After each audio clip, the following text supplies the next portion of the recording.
Hey, c'est tout le monde, c'est Maxia, on se retrouve pour la présentation de ma collection de tout ce qui est poster et anime car je suis un grand fan de manga et de la Japan Animation. La présentation de mon anime tech, si ça s'appelle bien comme ça, ce sera comme ma vidéo manga tech, il n'y aura aucun classement et ce sera dans l'ordre alphabétique. Bon allez, ne tardons pas plus longtemps, c'est parti!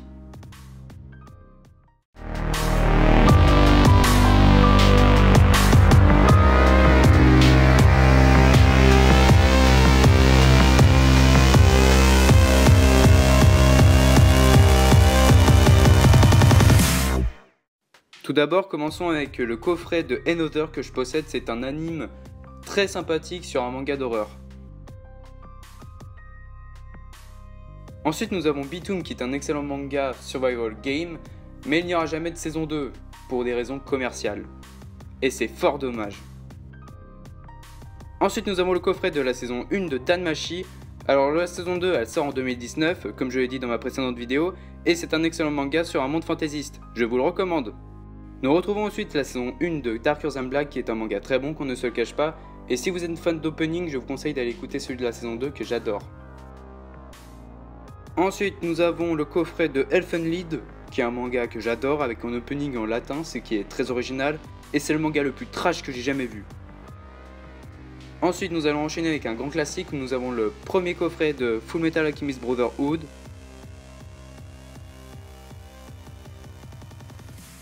Puis nous avons la deuxième partie de Fullmetal Alchemist Brotherhood.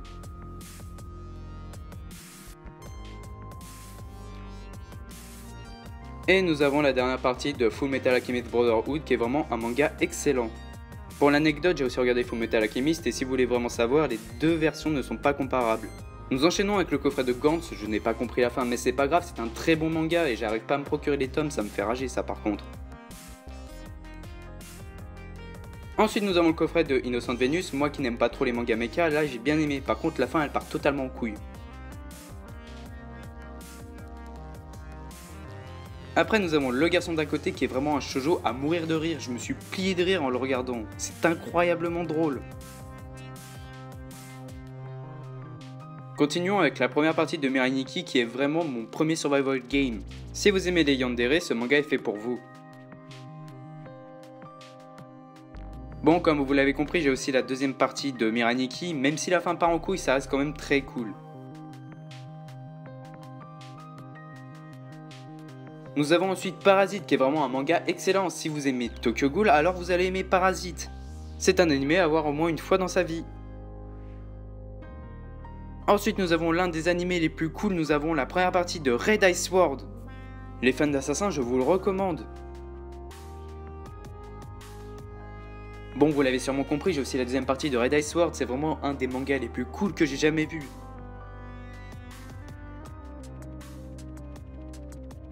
Ensuite, nous avons le seul, le grand et l'unique, Sword Art Online, le manga le plus surcoté du monde. Alors le premier arc est génial, par contre la suite ça devient n'importe quoi. Du coup j'ai la deuxième partie qui est nulle, l'arc 2 est nul. Je suis désolé de le dire pour les fans mais il est nul. J'ai préféré GGO, je suis désolé de le dire mais l'arc 2 il est mauvais. Ensuite nous retrouvons la saison 1 de Spice in Wolf qui est vraiment un manga très intéressant. Alors petite annonce, le prochain Ce que je pense est sur ce manga qui est vraiment génial. Donc j'ai aussi la saison 2, j'attends avec impatience une saison 3 mais je peux toujours espérer je pense. Je veux me procurer les mangas que je ne trouve jamais. Et nous allons en terminer avec les animés avec la saison 1 de Tokyo Ghoul, c'est le premier animé en 12 épisodes que j'ai regardé. Ensuite, je n'ai qu'une seule figurine et c'est celle de Vivi de One Piece.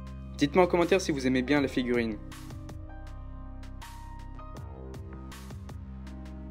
Après, pour seulement 50 €, j'ai réussi à me procurer le coffret de Black Lagoon où il y avait 10 tomes, il y avait 4 ex-libris et un poster. Donc voici les 4 ex-libris que je trouve vraiment magnifiques.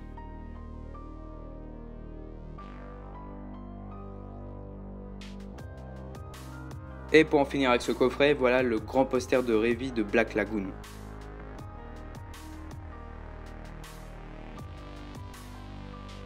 Ensuite nous avons un petit poster fort sympathique de A Silent Voice qui se trouve actuellement en face de mon bureau, et vous l'avez sûrement déjà vu dans mes précédentes vidéos. Et juste à côté de mon bureau et de ma mangatech, j'ai aussi le poster de Dr Stone que j'ai gagné en lançant des coussins à la Japan Expo. Et j'ai aussi gagné un petit pins que j'ai cassé. J'ai aussi eu à la Japan Expo un ex-libris de Mortican, alors je ne sais pas trop pourquoi je l'ai eu, mais je pense que c'est parce que j'ai acheté Strike Dog qui est fait par le même auteur. J'ai aussi le t-shirt de Dr Stone, par contre lui je sais pourquoi. Ensuite mon tout premier poster c'est évidemment Ken Kaneki, c'est un poster en tissu et franchement qu'est-ce qu'il est magnifique. Ensuite nous avons mon plus beau poster, c'est celui que je préfère, c'est celui d'Emilia de Re:Zero. De plus Emilia est mon personnage féminin favori. Ensuite nous avons un très joli poster de DeadTube, mon manga préféré. Bon, c'est un peu coquin mais c'est pas grave. Mais il s'avère que le poster est recto verso et à l'arrière nous avons le poster de Glambing School qui est franchement magnifique. Mais je préfère le côté où il y a DeadTube.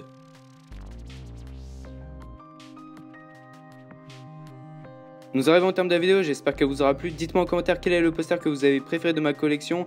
Sur ce, je vais aller manger des raviolis. C'était Maxia. Bye.